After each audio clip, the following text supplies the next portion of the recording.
Allahu Akbar, Allahu Akbar. Jangan berputus asa. Bersama kita ada Tuhan. Tuhan Maha Kaya, Maha segala-gala. Mintalah dan ikutilah petunjuk Allah untuk memperoleh sesuatu. Yang penting tidak menyimpang.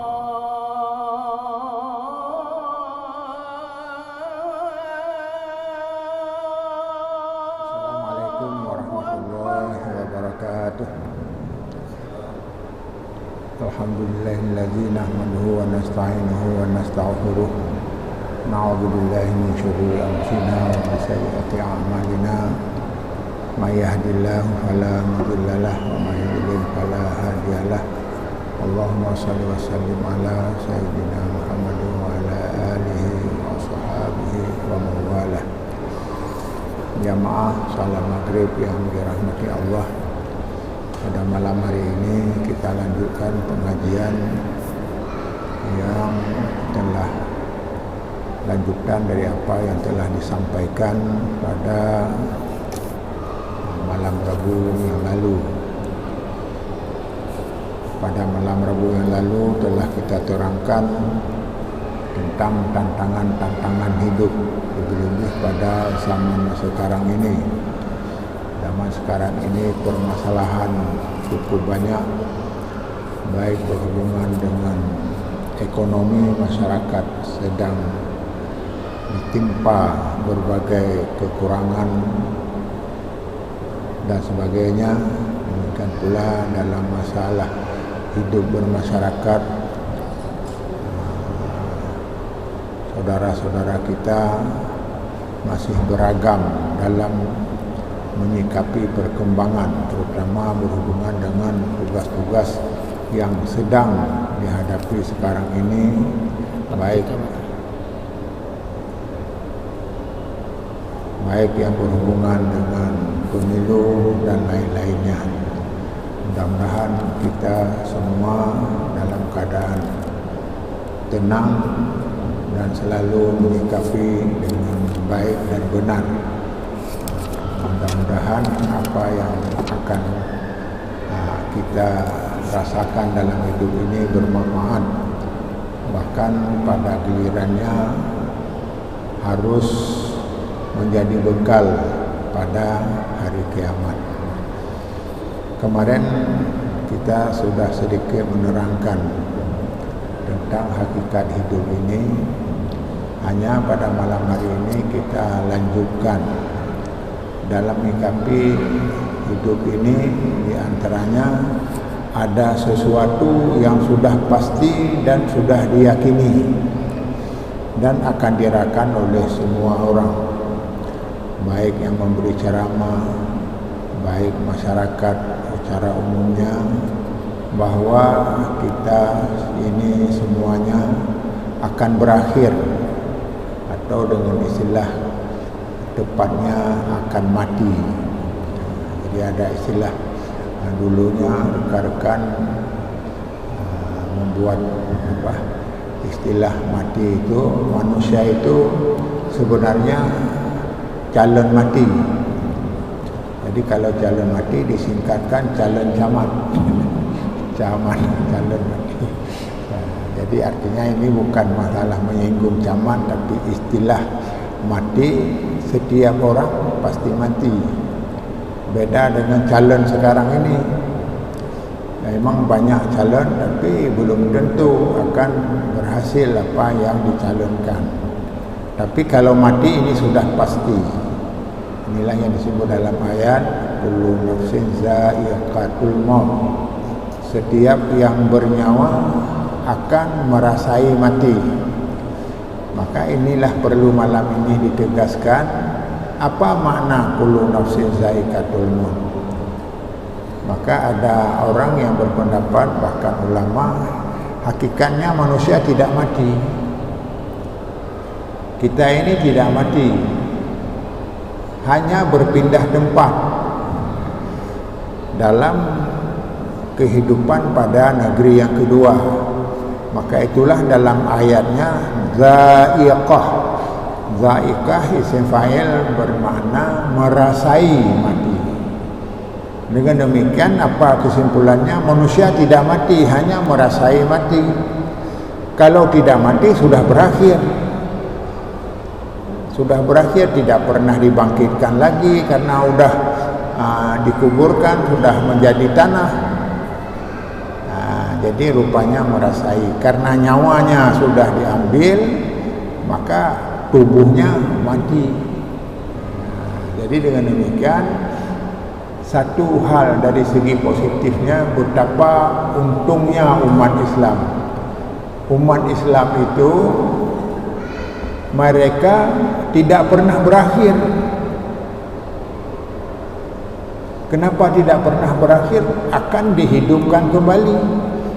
Dan sebenarnya sudah masih dalam hidup, hanya nyawanya tidak disatukan dengan tubuh. Maka kalau nyawanya, rohnya itu disatukan lagi, maka akan hidup lagi. Maka banyak orang, bahkan dalam sejarah juga, orang kampung di setiap daerah itu ada cerita orang sudah mati tapi hidup kembali. Ternyata tidak mati, ada yang sudah dikuburkan, akhirnya bergerak, tanahnya bergerak, akhirnya dibongkar, ternyata sudah hidup. Bahkan ditanya bagaimana keadaan setelah mati dan sebagainya. Jadi dengan demikian jamaah yang berbahagia, karena ini sudah mati, semua kita ini sudah mati, dan semua kita ini merasai mati, sedangkan kita masih hidup. Artinya masih hidup, masih diberi kesempatan, hanya hidupnya tidak seperti hidup sekarang. Kalau hidup sekarang, yaitu seperti yang kita rasakan sekarang. Kita rasakan sekarang, ada orang yang hidup tapi suasananya tidak sama dengan orang lain, ada yang susah, ada yang senang dan sebagainya. Maka hakikatnya hidup ini disuruh rasa mati karena untuk dibalas. Tujuannya untuk membalas semua amal. Alladzi khalaqal mauta wal hayata liyabluwakum ayyukum ahsanu amala. Allah telah memberi masa hidup dan masa mati untuk apa? Untuk dicoba. Maka orang yang lulus dari cobaan, betapa bahagianya. Maka inilah sebenarnya kalau ada orang-orang meninggal, takziah, karena sering kalau takziah itu sudah dianggap tidak ada lagi, maka sedih, menangis.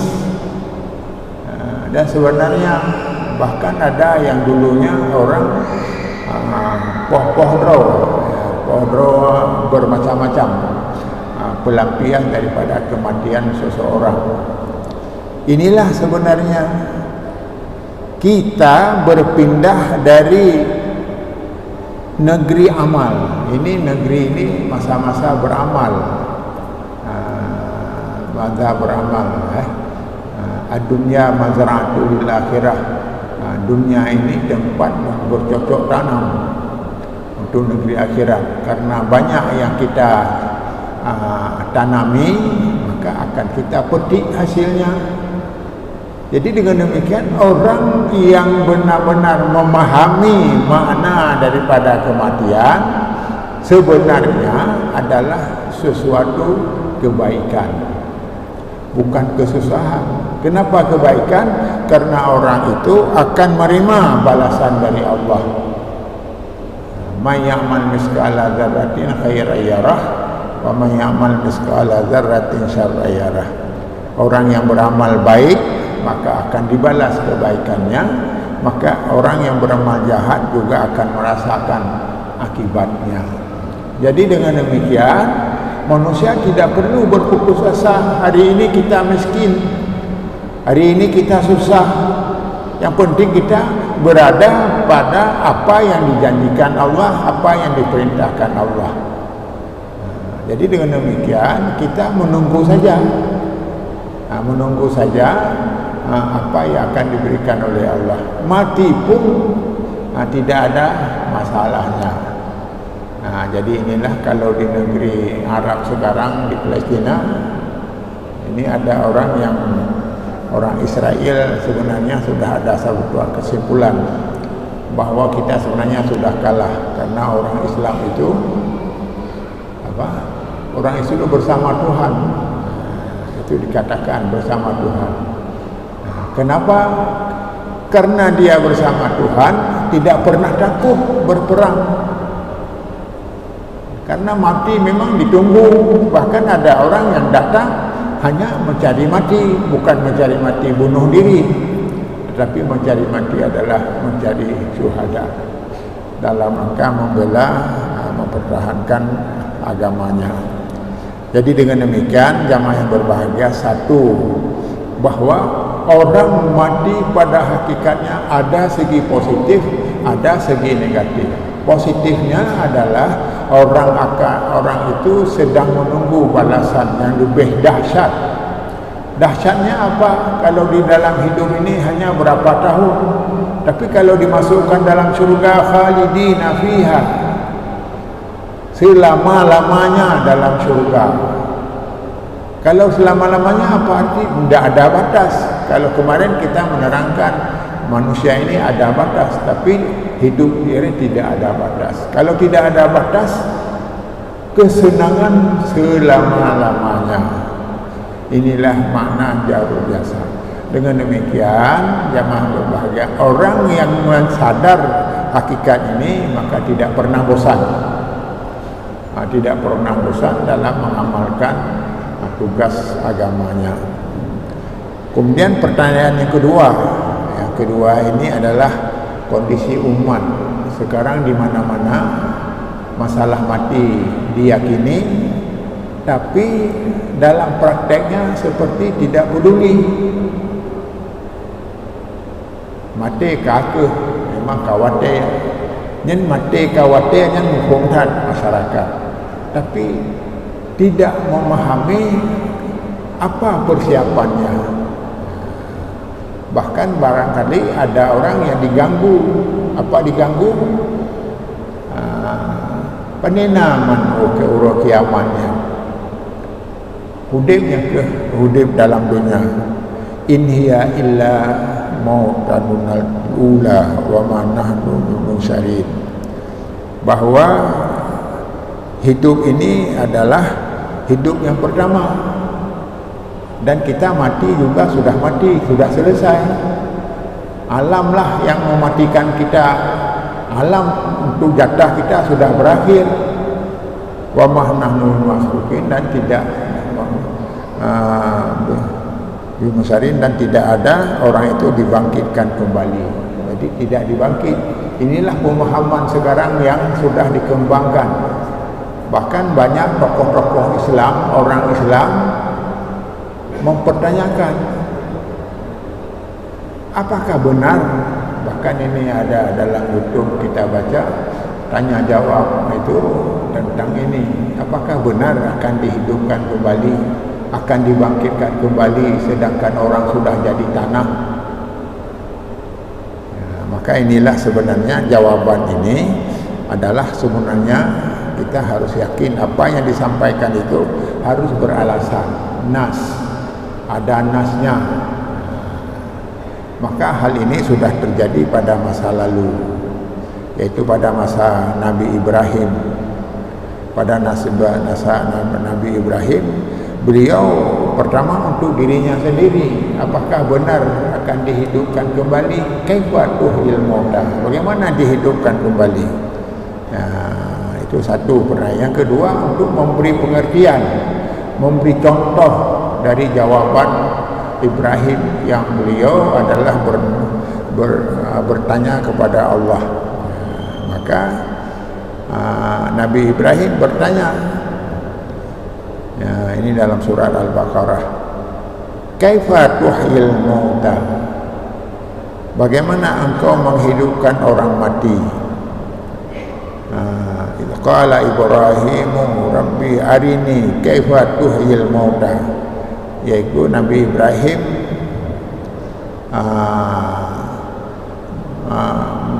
menghadapkan Allah, diminta supaya memperlihatkan bagaimana dihidupkan orang mati. Maka Allah berfirman, awalam tu'min, apakah belum percaya? Qala bala, sangat percaya, tetapi untuk tenang hati kami. Mungkin semua kita ini ketika ada penjelasan tambahan akan semakin lega, semakin tenang. Nah, ini semuanya kita sedang menunggu mati. Nah, tetapi setelah tahu hakikat mati, kita sudah bersiap-siap apa yang terbaik selama ini. Maka Allah berkata ketika tujuannya untuk menenangkan hati, fakhud arba'atan minat tayri fasurhumna ilaika thumma ja'al ala kulli jabalin minhunna juz'a. Maka Allah memerintahkan kepada Nabi Ibrahim untuk mengambil 4 ekor burung.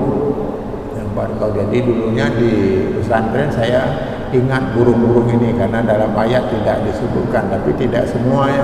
Ada yang taus, ada yang merah, ada 2 lagi apakah merpati tidak ingat. Yang jelas 4 ekor burung disuruh ambil. Kemudian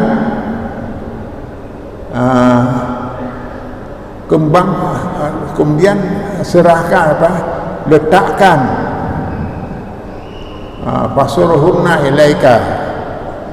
Kemudian cencangkanlah burung-burung itu, keempat-empatnya dicencang. Seperti orang cencang, bukan cencang gulai, mungkin gulai hanya sedikit, dicencang sampai tidak lagi tahu daging ini siapa sudah. Kemudian faja'al, kemudian jadikanlah setiap bahagian daripada burung itu pada di atas gunung. Jadi burung-burung itu yang sudah dicencang, sudah digodok, sudah dicampur, letakkan pada semua gunung yang jauh-jauh. Bukan satu gunung saja, dalam beberapa gunung. Kullu jabalin, berarti ketika dilujul jabalin berarti banyak gunung.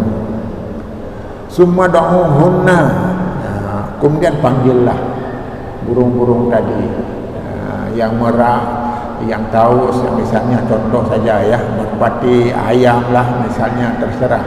Yang penting keempat burung itu dipanggil kembali. Panggil, ya tiga saya, maka dengan cepat burung itu terbang. Yang sudah jadi debu tadi terbang, dan terbangnya menuju orang yang memanggilnya. Akhirnya persis seperti sebelum dicencang. Sebelum dicencang seperti itulah semuanya datang. Maka dengan demikian jelaslah bahwa ini sebagai contoh dan diperlihatkan pada manusia. Apalagi Tuhan menghidupkan manusia, yang manusia itu diciptakannya waktu diciptakan sudah tahu persis, apalagi menghidupkan kembali yang sudah ada contoh dan sebagainya kalau manusia. Tapi kalau Allah tentu menguasai semuanya. Akhirnya terjawablah bahwa manusia ini bisa hidup kembali. Dengan demikian ada sebuah jawaban bagi kita sekarang, kita, saudara-saudara kita yang hari ini masih hidup, ada yang sudah meninggal, akan bertemu nanti, akan bertemu. Pertemuan itu terjadi kalau seragam. Tapi kalau ibadatnya tidak ada, tidak mungkin bertemu dengan orang yang beribadat. Orang yang jaga salat dengan baik, orang yang tidak jaga salat, maka sudah dijelaskan dalam hadis, man taraka salata muta'ammidan faqad kafara jaharan. Orang yang meninggalkan salat itu bersama orang kafir. Ke sana orang kafir semua, tidak pernah akan bertemu. Tapi sebaliknya kalau kita ini itu akan kembali bersama keluarga. Coba bayangkan, mungkin keturunan kita hanya dari anak dan cucu paling-paling, tapi semua keturunan itu akan berkumpul kembali dalam suasana tidak ada tugas. Tidak ada tugas, tidak ada perintah sekolah, tidak ada perintah salat, tidak ada, sudah habis masanya. Yang seperti itu masa di dunia. Kita bernikmatilah apa yang pernah kita kerjakan. Maka betapa bahagia. Maka itulah sebenarnya hakikat orang yang meninggal itu harus diberi penjelasan. Takziah, takziah menghibur. Menghibur artinya apa yang mungkin terjadi dan pasti terjadi. Maka satu yang pasti terjadi, akan hidup kembali dan akan bertemu dengan keluarganya. Bertemu lagi dalam ayat, saya tidak ingat di mana dibunyi, walaupun sudah hafal, yang menerangkan bahwa kita akan bertemu dengan keluarga sendiri. Jadi dengan demikian jamaah yang berbahagia, satu yang penting kita ingat bahwa hari kiamat itu pasti ada dan manusia itu akan dibangkitkan kembali. Waktu dibangkitkan kembali, inilah balasan. Dengan demikian harus kita persiapkan. Kalau demikian, saya ingin hidup kali kedua harus lebih baik dari sekarang. Harus lebih baik. Caranya tidak, agama kita pun juga tidak memaksa harus begini, harus begitu. Walaupun orang Islam sendiri banyak melakukan sesuatu yang menyusahkan dirinya. Sebenarnya Tuhan tidak menghendaki kita susah. Susah, tidak menghendaki kita susah. Kenapa? Karena agama ini mudah lempang. Tidak ada sesuatu yang akan membanggakan Allah kalau kita beribadah dengan baik dan tenang. Jadi dengan demikian jamaah yang berbahagia, satu yang perlu kita ingat bahwa hidup ini tidak selama-lamanya. Ayat sudah menerangkan, hanya seperti orang pergi ke pasar istirahat pada sebuah tempat, apakah karena hujan, kemudian berangkat kembali, maka disebutkan dunia ini adalah di dalam ayat itu disebutkan bahwa dunia ini adalah mata'un qalil. Jadi hanya nilainya sedikit sekali. Bahkan diberi contoh di dalam penjelasan hadis bahwa contohnya bagaimana dunia ini seperti air di telunjuk ketika kita menenggelamkan dalam bak atau di laut. Kita datang ke laut, mencolokkan tangan kita, jari telunjuk kita ke dalam air, kemudian kita angkat, maka yang pada telunjuk itu jatuh kembali. Yang itulah dunia. Maka saya ingat ketika dulunya saya berkunjung ke rumah sekolah Habibie, yang ini sama sering saya sebutkan nama Habibie. Beliau menyatakan dunia ini tidak lebih besar dari sebutir kacang. Ingat saya, tidak lebih besar dari sebutir kacang. Maka waktu itulah kami tahu bahwa beliau membuat pesawat CN25, CN35 dan sebagainya. Bahkan kami melihat bahwa bagaimana cara membuat pesawat karena diizinkan pergi ke sana. Jadi penjelasan beliau itu adalah luar biasa. Bahkan beliau menyatakan beliau ini hidup untuk beramal. Saya sangat terpengaruh. Waktu itu karena beliau penjelasannya, saya menghitung zakatnya. Zakat Habibie itu sekitar 300 juta lah, kalau salah maaf. Itu zakat per bulannya 300 juta. Karena beliau bukan dari gaji, tetapi dari beliau pimpinan proyek membuat sayap pesawat di Jerman. Maka gajinya 1 bulan sekitar itu dibayar zakat. Jadi dalam penjelasannya memang sangat mengagumkan. Kemudian jamaah yang berbahagia, bagaimana sikap kita sekarang dalam hidup ini? Nah ini, yang pertama kita sudah tahu hakikat kita ini juga adalah makhluk yang akan berakhir yang disebut dengan mati. Dan yang kedua, manusia yang hidup ini juga akan dibalas yang pada negeri balasan, yaitu hari akhirat. Dan yang ketiga, hari akhirat itu pasti terjadi dan manusia dapat dihidupkan kembali seperti sekarang ini. Bahkan ada dalam ayat surah Al-Baqarah, mungkin kita sering baca, wa basyiril ladzina amanu. Jadi beritahukanlah walahum jannatun tajri min tahtihal anhar. Jadi berilah gembira kepada orang muslim bahwa orang muslim itu diberi surga. Diberi surga, yang surganya seperti yang disebutkan di dalam ayat. Maka waqalu, dan mereka berkata, ini seperti di dunia juga, ada ini, ada itu. Makanan yang disukai semuanya seperti alam dunia, hanya saja beda rasanya, tidak sama. Tidak pernah, bagaimana rasanya tidak pernah dirasa, bagaimana enaknya tidak pernah bisa dibayangkan, tidak pernah terguris dalam pikiran, oh beginilah. Kenapa tidak bisa? Demikian hebatnya balasan Allah kepada orang-orang yang masuk di dalam surga. Maka karenanya yang keempat, ini saya sengaja menyimpulkan supaya ada kesimpulan untuk saya dan jamaah sekalian. Yang keempat, apa? Orang yang cerdas siapa? Bukan orang yang cerdas, apalagi ini logika dunia. Untuk apa kita pikirkan hari akhirat? Siapa yang pernah datang ke sana? Siapa yang baru pulang di sana?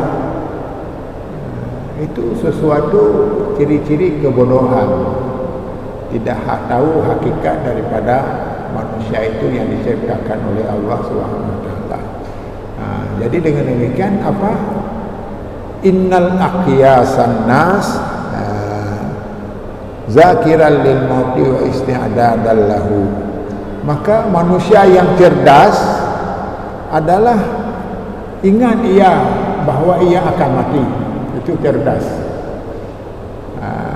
Dan yang kedua, mempersiapkan diri. Mempersiapkan diri bermakna apa saja yang kita lakukan tidak lepas dari tanggungjawab. Tanggungjawab kalau ibadatnya yang benar, supaya ini rasa tanggungjawab, supaya kita ada nilai. Karena bisa saja ibadah kita tidak nilai sama sekali karena tidak memenuhi kriteria yang dikehendaki oleh agama. Jadi persiapan kita itu adalah di mana kita bekerja. Orang miskin saja, kalau dia menggunakan kemiskinannya sesuai dengan kehendak Allah, itulah amal yang paling berharga. Maka tidak suka meminta, tidak suka mengemis, tidak suka bersedih, tidak suka berputus asa. Kalau memang suasananya belum beruntung, ini sudah diatur oleh Allah. Saya mengingat waktu tsunami dulu. Waktu tsunami datang orang, ditanya saya, istri sudah tidak ada lagi, anak entah ada satu anak tidak tahu yang pergi, istrinya dianya sangat sedih karena semuanya sudah berangkat. Mungkin anak-anaknya juga sudah berangkat semua. Yang dipertanyakan, Ustaz, saya banyak kekayaan, banyak rumah, banyak toko, tapi semuanya sudah hancur. Jadi bagaimana solusi sekarang? Apa yang harus saya kerjakan? Saya sedih juga mendengarnya. Jadi akhirnya kita anjurkan bersabar. Setiap cobaan Tuhan itu pasti ada balasan. Karenanya apa? Uang dah ada, cari sekarang. Sebagai pesuruh boleh juga. Yang penting kita bisa makan. Hari ini berfikir untuk makan satu hari, besok akan dipikirkan lagi dan sebagainya. Dan bahkan kalau kita sabar, tidak berputus asa, akan diberi yang lebih besar lagi.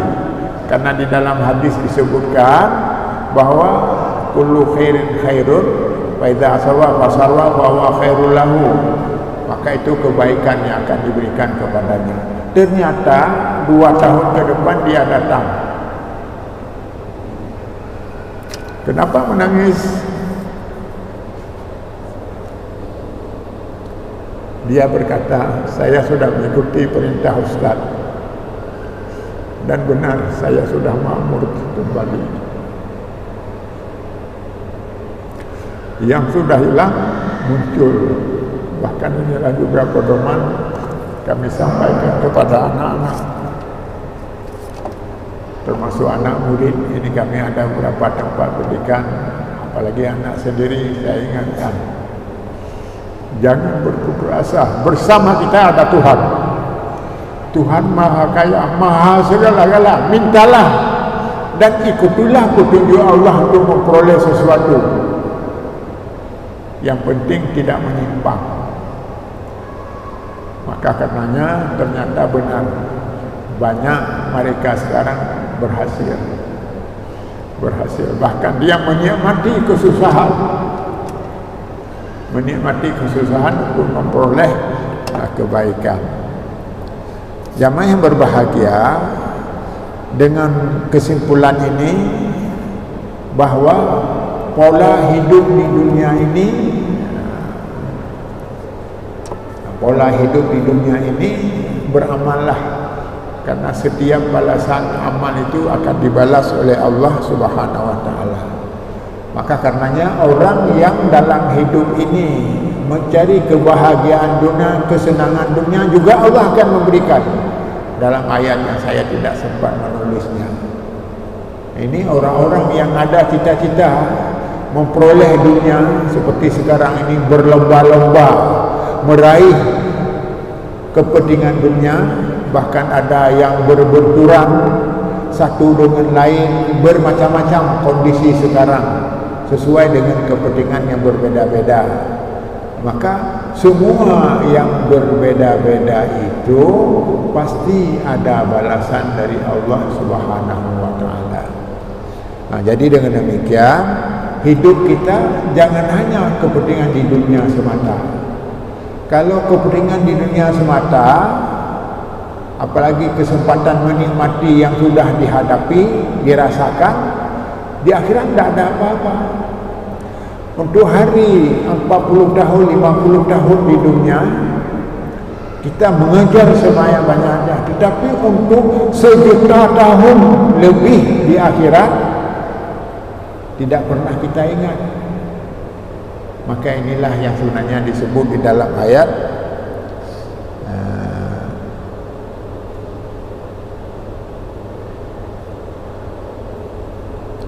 wa minhum may yaqulu rabbana atina fid dunya hasanah wa ma lahu fil akhirati min khalaq. Jadi ada orang yang berdoa rabbana atina fid dunya, tapi tidak disebut hasanah. Dia mencari, mohon pada Allah diberikan di dunia ini semua yang dikehendaki, diberikan Allah. Wa ma lahu fil akhirati min khalaq. Tapi yakinkanlah bahwa di akhirat tidak ada apa-apa. Kalau tidak apa-apa, bisa saja tidak pernah beramal. Kalau orang yang tidak beramal, jelas tempatnya pada tempat orang yang tidak beramal. Sebaliknya, faminhum may yaqulu rabbana atina fid dunya hasanah wa fil akhirati hasanah wa qina adzabannar. Maka orang yang sangat beruntung, dia mohon kepada Allah supaya di dunia diberi kebahagiaan dan di akhirat juga diberi kebahagiaan, kebaikan. Wa qina adzabannar, dan jauhlah kami dari azab neraka. Kalau doa kita untuk dua negeri, negeri di dunia dan negeri di akhirat, negeri beramal di dunia dan negeri balasan di akhirat, maka kedua-duanya diperoleh. Maka betapa beruntungnya orang Islam yang sadar, tahu diri dari sekarang mempersiapkan diri bekalnya untuk hari akhirat.